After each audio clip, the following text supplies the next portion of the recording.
नमस्कार दोस्तों, कैसे हैं आप लोग। हम लौट आए हैं अपने चैनल सक्सेस फाउंडेशन पे। हमारे दोस्तों, जब आप ई डिस्ट्रिक्ट की साइट पे जाते हैं तो आपको उस वेबसाइट पे अपनी एक रजिस्ट्रेशन करनी होती है। रजिस्ट्रेशन करने के लिए आप दोस्तों हमारी पुरानी वीडियो देख सकते हैं।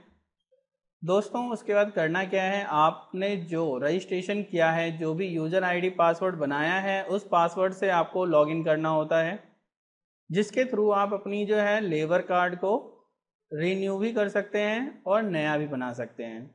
तो दोस्तों, आज की जो हमारी वीडियो है, किस तरीके से हम लेबर कार्ड को रीन्यू करते हैं और नया किस तरीके से बनाया जाता है, तो उसके लिए चलते हैं अपनी वीडियो की ओर। तो दोस्तों, जैसा कि आप डेस्कटॉप पे देख रहे हैं कि हमारे पास स्क्रीन के ऊपर कि यहाँ पे इस तरीके से मैंने ई डिस्ट्रिक्ट की साइट खोली हुई है और यहाँ पे मैंने यूज़र आईडी और पासवर्ड डाला हुआ है। तो दोस्तों, जैसे ही हम लॉगिन करते हैं तो हमारे पास क्या है, यहाँ पे वीरेंद्र कुमार की जो है एक फ़ाइल ओपन है, जो मैं अभी काम कर रहा हूँ। तो दोस्तों, इसके अंदर हमारे पास ये जो आपने रजिस्ट्रेशन किया है उसकी पूरी की पूरी डिटेल आप जिस तरीके से है वो देख पा रहे हैं। अब आपको करना क्या है, लेफ्ट साइड में अप्लाई ऑनलाइन आप देख पा रहे हैं। अप्लाई ऑनलाइन में जाना है और उसके बाद आप देखेंगे कि आपके पास कुछ सर्विस के नाम हैं और अप्लाई करने के लिए दिया गया है। दोस्तों, उसके बाद आपको यहाँ से नीचे करना है, क्योंकि जैसा कि मैं आपको बता रहा हूँ कि अब जो हम काम करने जा रहे हैं वो हमारे लेबर कार्ड के अकॉर्डिंग है। तो उसके लिए आपको जाना होता है building and other construction work and welfare board के अंदर। तो जब दोस्तों आप इस पे ऑप्शन में जाते हैं, इस ऑप्शन के थ्रू आपको यहाँ से इसके और नीचे स्क्रॉल कर लेते हैं तो आपके पास दो ऑप्शन होंगे, जैसे कि आप देख पा रहे हैं 124 नंबर और 125 नंबर। 124 पे दोस्तों application for the renewal registration और कंस्ट्रक्शन वर्क के लिए दिया गया है। मतलब अगर आपने लेबर कार्ड रीन्यू करना है, जैसे 2021 से 2022 के लिए रीन्यू करना है, या आपने पहले ऑलरेडी बनाया हुआ है 2019 से 2020 का, तो उसके अकॉर्डिंग आप रीन्यू करने के लिए दोस्तों 124 नंबर यूज़ करेंगे। और अगर आपको नया बनाना है तो आपको उसके लिए, अगर आप दोस्तों नया बनाते हैं तो 125 नंबर, जो कि आपके पास फ्रेश रजिस्ट्रेशन के लिए यूज़ किया जाता है। और रीन्यूअल, जैसे कि किसी ने पहले अगर 2018 से पहले की लेबर कार्ड बनाई हुई है और उनको भी अपना नया रजिस्ट्रेशन करना है, तो उसके अकॉर्डिंग हम 125 नंबर फॉर्म क्लिक करते हैं। तो दोस्तों, अब मैं यहाँ से आपको बताने जा रहा हूँ कि पहले की अगर आपको रीन्यूअल करना होता है तो आप क्या प्रोसेस यूज़ करते हैं। तो 124 नंबर दोस्तों आप फॉर्म देख रहे हैं, जिसको आपको यहाँ से अप्लाई पे क्लिक करना होता है। जैसे ही दोस्तों आप अप्लाई पे क्लिक करेंगे तो आपके पास एक फॉर्म ओपन हो जाता है। तो दोस्तों, मैंने यहाँ से इसे क्लिक कर दिया है। अब आप देख पा रहे हैं यहाँ से हमारे पास application for the renewal registration construction work है, ये हमारी पूरी डिटेल है। दोस्तों, सपोज नेम में आप फीमेल हैं तो अपने हस्बैंड का नाम डाल सकते हैं, और अगर दोस्तों अगर हस्बैंड है तो वो अपनी वाइफ का नाम डाल सकते हैं। उसके बाद दोस्तों आपको करना क्या है, 14 डिजिट कंप्यूटराइज रजिस्ट्रेशन नंबर। जैसा कि मैंने आपको बताया कि आप अपने फॉर्म को रीन्यू करा रहे हैं, तो 2020 में जो आपको रजिस्ट्रेशन नंबर मिला है, जो आपने कंप्यूटर से डाउनलोड किया है, उसका रजिस्ट्रेशन नंबर आपको इसमें पुटअप करना होता है और उसके बाद कंटिन्यू पे क्लिक करना होता है। जैसे ही कंटिन्यू करेंगे तो उसके बाद आपके पास फॉर्म आएगा, जैसा कि मैं अब आपको अगली बार में दिखाने जा रहा हूँ। सेम प्रोसेस के साथ आपको रीन्यू अप्लाई करना होता है। और डॉक्यूमेंट के अंदर जो है आपका आधार कार्ड, बैंक की पासबुक और जो आपका पुराना कंस्ट्रक्शन वर्क का जो सर्टिफिकेट आपको प्रोवाइड किया गया है वो आपको अपलोड करना होता है।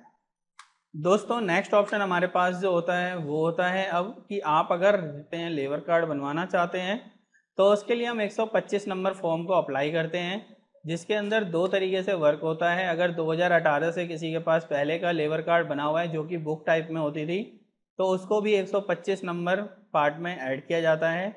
और अगर आप दोस्तों नया बनाना चाहते हैं तो भी 125 नंबर पार्ट में यूज़ करते हैं हम दोस्तों। अब अप्लाई पे क्लिक करते हैं। जैसे ही दोस्तों आप अप्लाई पे क्लिक करेंगे तो आपके पास एक नया फॉर्म आएगा, जैसा कि आप यहाँ पे स्क्रीन पे देख पा रहे हैं। तो दोस्तों, ये हमारे स्क्रीन पे इस तरीके से जो है ऑप्शन आ चुका है न्यू बनाने के लिए, और अगर किसी का पुराना है तो उसके लिए भी।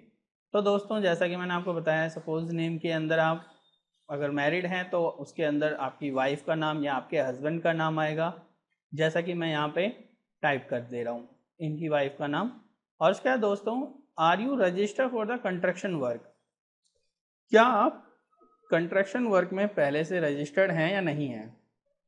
अगर दोस्तों आप हैं, मतलब कि 2018 से पहले आपने रजिस्ट्रेशन पहले करवाया हुआ है, 2010 से आप उस लेबर कार्ड के अंदर हैं, तो आपको क्या करना है, यस पे क्लिक करना होता है। और अगर दोस्तों आप नया अप्लाई करना चाहते हैं तो उसके लिए आपको नो करना होता है। तो जैसा मैं यस करता हूं तो आपके पास दोस्तों अगर बुक है तो उसमें जो है ना लास्ट एक्सपायरी डेट दिया होता है कि आपने लास्ट टाइम उसको कब रिन्यू कराया था। तो एंडिंग डेट आपको डालना है और उसके बाद कंटिन्यू करना होता है। तो दोस्तों आपको उसके अंदर एक्सपायरी डेट डाल के और उसको क्या करना है, कंटिन्यू करना है। और अगर दोस्तों आपने नहीं बनवाया हुआ है, बिल्कुल फ्रेशर हैं और न्यू बना रहे हैं, तो उसके लिए आपको दोस्तों यहाँ से नो करना है और फिर आपको उसको कंटिन्यू पे क्लिक करना होता है। अब मैं इसे कंटिन्यू कर दे रहा हूँ क्योंकि हम नया एप्लीकेशन तैयार कर रहे हैं। तो दोस्तों जैसे ही आप इसे कंटिन्यू करेंगे तो आपके पास पूरी की पूरी एक डिटेल आ जाएगी। इस डिटेल के अकॉर्डिंग आपको क्या करना है, उस फॉर्म को फिलअप करना होता है। अब जैसा कि यहाँ से आपको पूछा जा रहा है कि आपकी जो कैटेगरी है वो किस तरीके की है, तो जनरल डालना है। उसके बाद दोस्तों मैरिड हैं या नहीं है वो डालना है। और उसके बाद दोस्तों आप देख पा रहे हैं अवधि, अवधि उसमें दोस्तों जो है रिटायरमेंट की, वो आपको यहाँ पे दिख रहा है कि अगर जो भी आपकी डेट ऑफ बर्थ है, जो रजिस्ट्रेशन डेट है, उसके अकॉर्डिंग आपकी जो है ये अवधि ऑटोमेटिक सेट हो जाती है। उसके बाद दोस्तों जैसा कि मैंने आपको बताया, उसके बाद दोस्तों जैसा मैंने आपको बताया है, क्या आप वर्कर जो हैं वो रजिस्टर्ड हैं या नहीं हैं, तो उसके लिए दोस्तों हमने ऑलरेडी नो कर रखा है। तो दोस्तों आपने जैसा कि इसको कंस्ट्रक्शन वर्क हम ऑलरेडी पहले से रजिस्टर्ड नहीं है तो हम इसे नो ही रखते हैं क्योंकि ऑलरेडी हमने नो ले रखा है। उसके बाद दोस्तों नेचर ऑफ अप्लीकेंट, किस श्रेणी में आप आते हैं, किस तरीके के आप मजदूर हैं, वो चीज़ आपको यहाँ से सिलेक्ट करना है। तो जो जिस तरीके का भी आप वर्कआउट कर रहे हैं, अगर आप उस श्रेणी में आते हैं तो आपको उसे सिलेक्ट करना है और उसको सिलेक्शन करने के बाद आगे का प्रोसेस यूज़ करना है। जैसे कि मैं मज़दूर ले रहा हूँ दोस्तों क्योंकि ये मज़दूर हैं, आप कूली भी ले सकते हैं, जैसा चाहिए वैसा आप प्रोसेस यूज़ कर सकते हैं। उसके बाद दोस्तों वो जो मज़दूर है वो किस जगह पे काम कर रहा है उसके स्थल का नाम चाहिए होता है। जैसा कि ये हैदरपुर में काम कर रहे हैं, यहाँ पे इनका स्थल है। और उसके बाद दोस्तों एड्रेस कि किस जगह पे वो काम कर रहे हैं, कार्यस्थल का एड्रेस देना होता है दोस्तों, ये कंपलसरी है। तो दोस्तों मैंने यहाँ से कार्यस्थल का एड्रेस शो कर दिया है कि हैदरपुर विलेज दिल्ली में ये यहाँ पे हैं। और उसके बाद दोस्तों नियोक्ता या ठेकेदार का नाम, ठेकेदार का नाम कंपलसरी है दोस्तों कि आपके ठेकेदार का क्या नाम है। उसके बाद आप उसके साथ कितने टाइम से काम कर रहे हैं वो चीज़ मेंशन करनी होती है। प्लस में दोस्तों ठेकेदार का एड्रेस भी आपको मेंशन करना होता है कि ठेकेदार किस जगह पे रहता है, तो उस एड्रेस को आपको मेंशन करना बहुत ज़्यादा ज़रूरी है। विदाउट अगर आप नहीं डालते हैं तो उसके अकॉर्डिंग जो है आपका फॉर्म रिजेक्ट भी हो सकता है। तो यहाँ से आपको डालना क्या है दोस्तों, जिस जगह भी वो कॉन्ट्रैक्टर रह रहा है, जो भी आपका ठेकेदार है वो किस जगह रह रहा है, जैसे कि मैंने यहाँ पे ऐड कर दिया है। उसके बाद दोस्तों ठेकेदार का ईमेल आईडी ऑप्शनल है, अगर आप देना चाहें तो दे सकते हैं, अदरवाइज कोई इशू नहीं है। उसके बाद दोस्तों मोबाइल नंबर कंपलसरी है, रेड स्टार जितने भी होते हैं दोस्तों उनको भरना बहुत ज़रूरी होता है। तो दोस्तों मैंने यहाँ ठेकेदार का नाम ऐड कर दिया है। अब दोस्तों मैंने ठेकेदार का फ़ोन नंबर ऐड कर दिया और आप किस स्थल पे काम कर रहे हैं, अंतिम रूप से कर रहे हैं। तो दोस्तों जहाँ पे भी आप काम कर रहे हैं वो किस तरीके की बिल्डिंग है वो चीज़ आपको मेंशन करनी होती है, रेजिडेंशियल है, ऑफिशियल है, जिस भी तरीके का है दोस्तों वो आपको पता होगा, उसके अकॉर्डिंग आपको मेंशन करना होता है। उसके बाद दोस्तों यहाँ से अब आपके पास बैंक की डिटेल आती है। बैंक की डिटेल जिसके नाम से आप लेबर कार्ड बना रहे हैं उसी की बैंक की कॉपी होनी ज़रूरी है और उसके नाम से ही होनी चाहिए। अब दोस्तों अकाउंट नंबर ऐड करना है और उसके बाद आपको जो भी इसका माइक्रो कोड है, नहीं तो आईएफएससी कोड दिया गया होगा, उसके अकॉर्डिंग आप इसमें ऐड कर सकते हैं, जैसा कि मैं आपको दिखा पा रहा हूँ। तो दोस्तों आपको करना क्या है, इस तरीके से मैंने माइक्रो कोड डाल दिया। जैसे ही माइक्रो कोड डालते हैं उसके अकॉर्डिंग बाकी की डिटेल्स शो हो जाती है। अगर आप आईएफएससी कोड डालेंगे तो उसके अकॉर्डिंग भी वो सारी चीज़ें ऐड हो जाएंगी। उसके बाद दोस्तों अब आपको करना क्या है, यहाँ से ये विवरण पूछा जाता है कि पहले आप ऑलरेडी रजिस्टर्ड हैं या नहीं है। अगर आप रजिस्टर्ड नहीं है दोस्तों तो आपको यहाँ से उसे नो करना है, और अगर हैं तो आपके पास कुछ ऑप्शन ऑफ लिस्ट दिया जाता है जिसके अकॉर्डिंग आपको फिलअप करना होता है। बिल्कुल नए हैं तो हमारे पास रजिस्ट्रेशन नहीं है तो हम नो कर देंगे, और उसके बाद दोस्तों इंटरनेशनल के लिए भी हमें इसे नो रखना है। उसके बाद दोस्तों आपको क्या करना है, परिवार की डिटेल शो करनी होती है जिसमें कि परिवार की फ़ोटो भी लगानी ज़रूरी है, आधार कार्ड होना ज़रूरी है। उसके अकॉर्डिंग आपको मेंशन करना होता है कि जो भी फैमिली ऑफ सदस्य हैं वो कौन कौन है, मेल हैं फीमेल है, उनके साथ आपका क्या संबंध है वो भी आपको यहाँ पे शो करना होता है दोस्तों। तो ये सारी डिटेल्स होती हैं दोस्तों, आप सेल्फ यूज़ नहीं कर सकते हैं। उसके बाद दोस्तों आपको करना क्या है, परसेंटेज। दोस्तों जो अमाउंट है वो परसेंटेज आपको आगे जो नॉमिनी है उसका कितना परसेंट आपको शो करना है उसके अकॉर्डिंग आप डाल सकते हैं। अगर कोई बच्चा आपका स्कूल में पढ़ रहा है तो उनको भी इस चीज़ का बेनिफिट मिलेगा। तो आप जैसा कि देख पा रहे हैं कि यहाँ से हमारे पास कुछ ऑप्शंस हैं जो कि आप देख पा रहे हैं।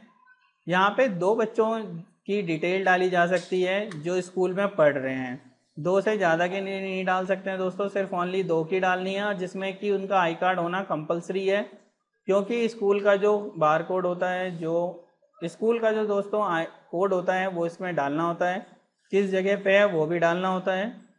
और इसके बाद दोस्तों लास्ट ऑप्शन, मैं जो भी डिटेल डाली है वो बिल्कुल दोस्तों। उसके बाद आपको करना क्या है, जैसे ही हम कंटिन्यू पे क्लिक करेंगे तो हमारे पास डॉक्यूमेंट अपलोड करने के लिए ऑप्शन आएगा, जैसा कि मैं आपको दिखा पा रहा हूँ। यहाँ से दोस्तों आपको ओके पे क्लिक करना है। तो दोस्तों ओके पे क्लिक करेंगे, ओके क्लिक जैसे ही करोगे दोस्तों तो आपको स्क्रॉल करना है। यहाँ से आपके पास कुछ ऑप्शंस पूछे जाते हैं कि आप इन डॉक्यूमेंट्स में कौन कौन से डॉक्यूमेंट पुटअप करना चाहते हैं। तो जैसा कि आप प्रूफ ऑफ एड्रेस में लगाएंगे तो दोस्तों आप आधार कार्ड लगा सकते हैं, बैंक की पासबुक भी लगा सकते हैं, बिजली का बिल जो भी आपके पास अवेलेबल है उस एड्रेस के अकॉर्डिंग तो दोस्तों आप उसे ऐड कर सकते हैं। ये फैसिलिटीज़ आपको यहाँ से मिलती है कि आप कौन कौन से डॉक्यूमेंट लगाना चाहते हैं। बर्थ के लिए भी आप दोस्तों आधार कार्ड की यूजिंग कर सकते हैं। बैंक के लिए दोस्तों आपको बैंक की पासबुक लगानी होती है, यहाँ से बैंक की पासबुक या चेकबुक लगा सकते हैं। दोस्तों 4 ऑप्शंस के अंदर जो है एम्प्लॉयमेंट सर्टिफिकेट यूज़ किया जाता है जिसके अंदर आप सेल्फ डिक्लेरेशन ऐड करते हैं। मैं भी यहाँ से सेल्फ डिक्लेरेशन ही ऐड करूँगा। सेल्फ डिक्लेरेशन पे क्लिक करेंगे, अपलोड पे क्लिक करना है। जैसे ही आप दोस्तों अपलोड पे क्लिक करेंगे तो आपके पास कुछ ऑप्शंस आ रहे हैं, यहाँ से आपको डाउनलोड करना है। तो दोस्तों मैं आपको इस फॉर्म को दिखा रहा हूँ कि किस तरीके का ये फॉर्म है हमारे पास सेल्फ डिक्लेरेशन। तो दोस्तों ये हमारे पास सेल्फ डिक्लेरेशन है जिसके अंदर आपको क्या करना है, अपना नाम डालना है, फादर नेम ऐड करना है या हस्बैंड नेम ऐड करना है, और उसके बाद दोस्तों आपको कॉन्ट्रैक्टर किस फील्ड में आप काम कर रहे हैं वो डालना है, कितने दिनों से किस कॉन्ट्रैक्टर के पास और उस कॉन्ट्रैक्टर का एड्रेस क्या है वो चीज़ यहाँ से मेंशन करनी होती है दोस्तों। उसको फिल करके और आपको उसके अंदर दोस्तों अपलोड करनी है जैसा कि मैं आपको दिखा पा रहा हूँ। इन सब में दोस्तों जेपीजी फ़ोटो ही यूज़ होती है। यहाँ से दोस्तों अब हमने क्या किया, यहाँ से सेल्फ डिक्लेरेशन मैंने अपलोड कर दिया है।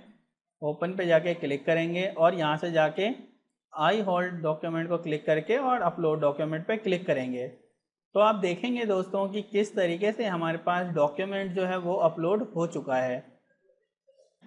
और ऐड करने के बाद दोस्तों आपको उस फाइल को अपलोड करना होता है। अपलोड करने के बाद आपको कंटिन्यू पे क्लिक करना है। जैसे ही आप कंटिन्यू पे क्लिक करते हैं तो आपके पास फ़ोन पे एक OTP आएगा, जिस OTP को आपको यहाँ पे ऐड करना होता है। तो दोस्तों जैसे ही आप OTP पुटअप करेंगे और सबमिट क्लिक करेंगे तो आप देखेंगे कि आपका फॉर्म जो है वो, तो दोस्तों अब आपका फॉर्म जो है वो कंप्लीट हो चुका है। अब दोस्तों इसकी आपको प्रिंट आउट निकालनी है। प्रिंट आउट निकाल के और आपको दोस्तों जो भी आपकी लेबर कार्ड ऑफिस पर जहाँ पे आपको फ़ोटो खिंचवाना होता है, फ़ोटो खिंचवा के और दोस्तों आपका 24 घंटे के अंदर दोस्तों आपका लेबर कार्ड जनरेट हो जाएगा। और उसके बाद आप जैसा यूज़ करना चाहें उसे यूज़ कर सकते हैं। स्कूल में अगर के बच्चे पढ़ रहे हैं तो वहाँ पे भी आप उस प्रिंट को दे सकते हैं। तो दोस्तों ये थी हमारी लेबर कार्ड बनाने का ऑनलाइन प्रोसेस कि किस तरीके से हम लेबर कार्ड तैयार करते हैं। दोस्तों अगर फिर भी आपको कोई भी प्रॉब्लम होती है तो आप हमारे दिए गए व्हाट्सअप नंबर पे कांटेक्ट कर सकते हैं या हमें कमेंट करके भी बता सकते हैं। अगली वीडियो के लिए दोस्तों आपकी राय ज़रूरी है। तो धन्यवाद दोस्तों।